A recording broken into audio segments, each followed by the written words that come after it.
Doesn't matter because it's already lined up for the two of us, so it doesn't Are you matter. looking at you or looking at the camera? You can look at the camera or me. Oh, okay. I'm easy. Well, okay. Well, you may have a... Hi guys, it's me, Kelly, coming from PowerCon. I'm having a chance to sit down with Tom T. I always mispronounce your last name. Tartaranowicz. That's okay. From Filmation. He's done quite a few of the most memorable episodes, including Problem with Power and Sweet Bee's Home. So, how was it working on some of the most memorable episode, Problem with Power? Well, it was fun to work on because I came up with the idea and it fulfilled several of my personal passions in life, one of which was Prince Valiant. I love Prince Valiant's strip, and there was an episode of Prince Valiant in the 50s where he blamed his sword for him having killed people. He threw the sword away, and I always want to do like an homage to that. And then, as I tell people, Bob Ford and I were always kind of a little subversive in the studio. We were always thinking, well, what can we do that is different or pushes it a bit? And then we decided we wanted to win an Emmy. And so we noticed that, boy, you know, in children's programming, if somebody dies in the show, that kind of wins you an Emmy. So we kind of put that together. But it felt really good to do it because Gwen Wetzler directed it. She was a very good director. She was probably one of the very first woman directors in the industry. And she did a great job, and I did the board, and Bob, you know, Bob and I worked on the idea. And so it was really exciting to do it because it actually came to it was a little different than the usual He-Man show. Yeah, I mean, to this day, when you say He-Man, most people remember that episode. I mean, it was voted as the #1 fan favorite for the 30th anniversary because it was so powerful, especially that scene. I mean, 30 years later, I still cry when I see He-Man transform back into Adam and throw it away. I mean, it still grips me. Well, that's Danielle, one of the people behind the PowerCon, said that when she was a little girl and she saw all her friends got on the phone and they had to talk about it. Well, we didn't have any idea of that back then because there wasn't the internet, there wasn't any communication. We operated pretty much in a vacuum.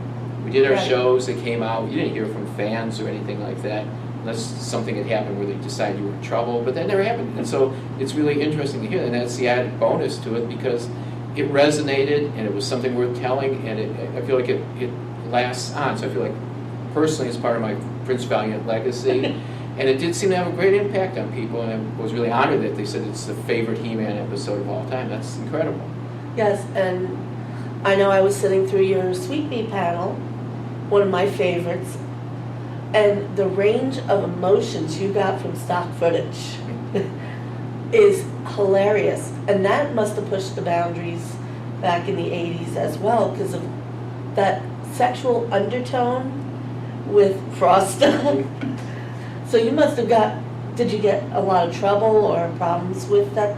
No, I didn't. There were discussions about the scene I did where He-Man is on top of Frosta. And I finally managed to talk Lou into that. I go, well, look, it's not really anything at all. He's not doing anything. You know, and so that took some explaining. But the rest of it, Lou was on board with it. He was willing to do it because he could recognize it worked and it made it a fun episode. I didn't go for any, I wasn't trying to get away with anything, even though James Edok thinks He-Man's looking at Frosta's butt at some point. I would like to claim I was that clever, but I wasn't. But, you know, it's like, and so there wasn't a lot of blowback, and I kept it under budget because I was using stock setups for whatever I could for everything else, so I could do these new scenes. And the animators rose to the occasion because they had a chance to do expressions. And we also got to see a little bit of brother and sister rivalry at the end when he's begging for help. Yeah.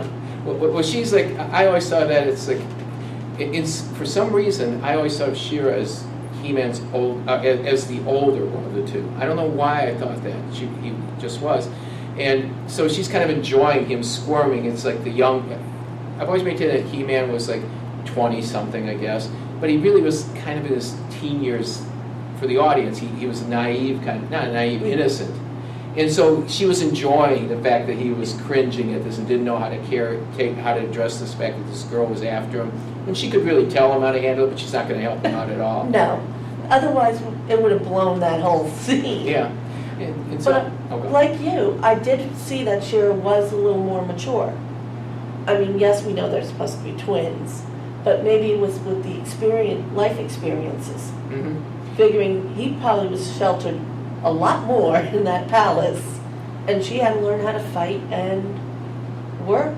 That's a good point. I wish I could claim to be clever enough to have thought of that way back when too. But yeah, and she just somehow said it might have been the delivery of the actress and the guy that played He-Man, John Irwin. He had a youthful voice. He sounded he had that innocence to his voice. It just always struck us. I knew they were twins, but somehow, I don't know, maybe she was born an hour before or something. I don't know. Well, we don't know how long an eternity in time is. Yeah, but I think you make a good point about, she's essentially on a planet also where there's a rebellion going on. And he was a pampered prince, so there's a difference in that. Yeah, because you actually see it in The Price of Freedom when he shows up in the middle of the war. Mm-hmm. And he did not know what in the world's going on because he was not exposed to that Mm-hmm. type of life. Yeah, I think that's all a good point. You've thought this through, haven't you? Hey, that's growing up with Filmation. I guess so, yeah. But it's interesting that you can read all that subtext into it, because I guess it was there. Some of it was intentional, some of it wasn't, but it's like all film things. It's always interesting when directors talk about their film, and you hear it all the time in interviews. They go, no, I didn't think about that. And they go, but yeah, it's there. And you go, well, I guess it is. It's somehow, that's the magic of film. I'm not claiming that anything I did was magical, Right. but that's what happens, and people read stuff into it. Yeah, because I know growing up, Filmation was a big part of my life. I grew up watching the Cosby Kids and all of anything Filmation. Yes, I did do Hanna-Barbera too. That was what was out back in the late 70s to 80s. Mm-hmm. But I know when I look back, the one thing I always go to is my He-Man and She-Ra. Even when I lost my father, because it was in 87, 86. And the only thing that really stabilized me was, okay, where's my He-Man? I know it's going to come on, because it reminded me there is still good in the world. And even today, 4 years ago, I lost my mother. And after I set up everything for the funeral, I turned around, kicked everyone out, grabbed all my CDs of He-Man and She-Ra. I went on a 3-day marathon. Wow, like emotional comfort food. Yes, it was. Oh, that's really interesting. Because it was all the fun things that I remembered. I still remember going to the theater for the Filmation Secret of the Sword. Oh, really? Oh, yeah. So this has been a dream come true, meeting so many of the people who worked on the show. Thank you. I don't know what else to say that. Yeah. No, it's a pleasure to see all the fans and meet you. We've known each other for a couple of years. Yes, right. And it's just something really. I've said this before, so I feel like I'm being redundant.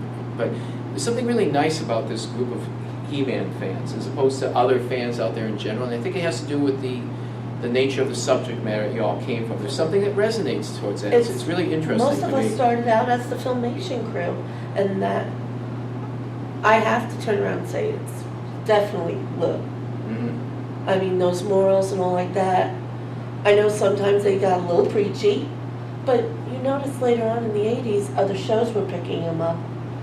But for the He-Man fans, we live by them.